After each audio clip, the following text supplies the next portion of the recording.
বন্ধুরা, কিশোরগঞ্জের আনাচে কানাচে, গ্রামে গঞ্জে এবং বিভিন্ন ইউনিয়নে ব্যাঙের ছাতার মতো কফি হাউস কিংবা চায়ের বাড়ি, চায়ের কাপ এই ধরনের নাম নিয়ে অনেক দোকান।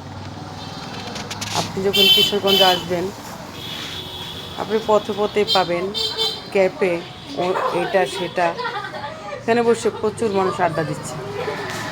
তো আমি তো আড্ডা দিতে আসি নাই, আমি এসেছি আমার বান্ধবীর সাথে একটু ঘুরতে, বান্ধবীকে নিয়ে। বান্ধবী আবার ক্যামেরার সামনে আসতে চাচ্ছে না, সেই জন্য ওকে আমি আনতে পারছি না। জানি না সে হৃদয় কখন এসেছে, প্রাণের মাঝে দোলা দিয়েছে, আমারই মন কারে যেন ভালোবেসেছে, আমারই মন কারে যেন ভালোবেসেছে। আপনারা যখন খারাপ লাগবে ঘুরতে চলে আসবেন, অনেক ভালো লাগবে। আর ঘুরলে মনটাও ভালো থাকে। ভালো থাকেন সবাই, ধন্যবাদ।